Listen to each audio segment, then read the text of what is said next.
Lo, patay na po ba ako?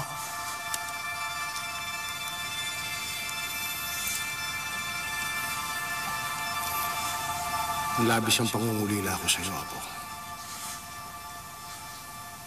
Pero gusto man kitang isama. Hindi maaari. Hindi ka nararapat sa lugar na ito. Kailangan mong bumalik. Bumalik saan? Kay Lea.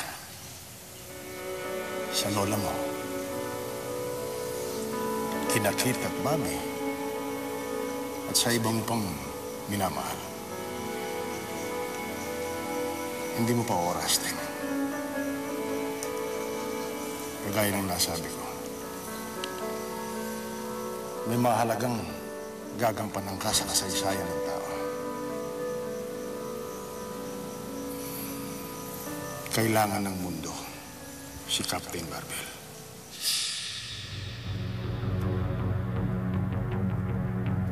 Alam ko pag mataas yung lagnat, ganito yung ginagawa eh.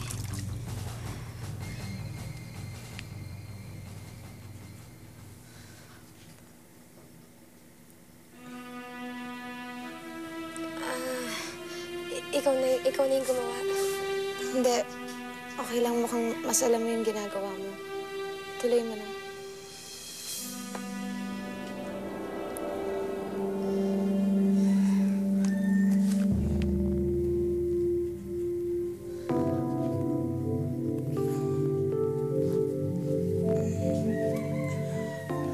Ano to? Bakit? Ano meron? May nakakapa ako, Lea. Para siyang nasa lubsob, pero ibang klase. Ano gagawin natin? Lea, kailangan natin itong tanggalin. Hindi ba mas mabuti kung hinintay na lang natin yung doktor?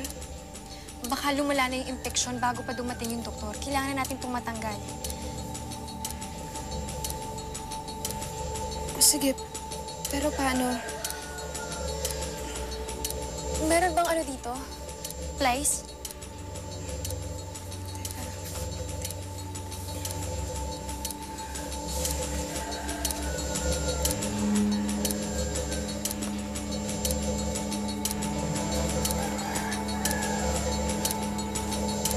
Ito. Tulungan mo akong ipagilid siya, Lea.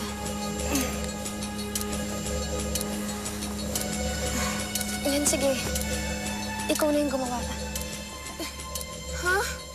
Kaya mo yan. Hahawakan ko si Ting, ikaw na ang magtanggal.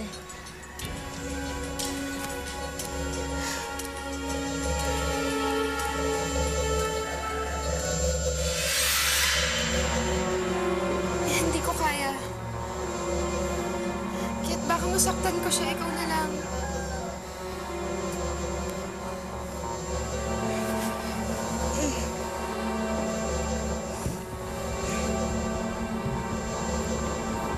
Sorry, Ting.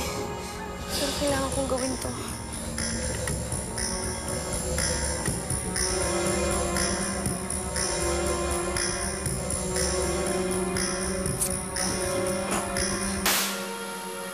Ting?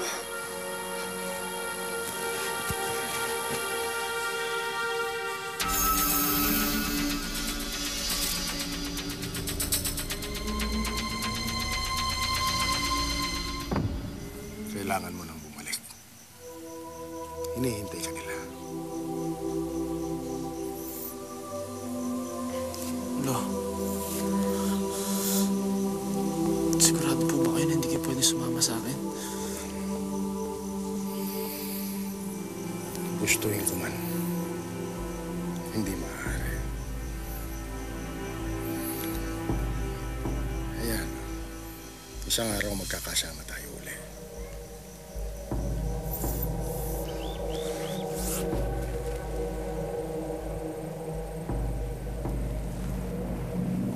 Mahal na mahal ko po kayo, Lo.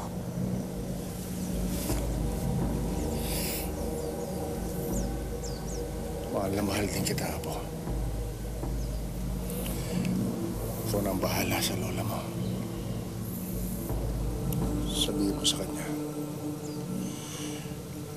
walang lumipas na sandali na hindi siya ang nasa puso ko.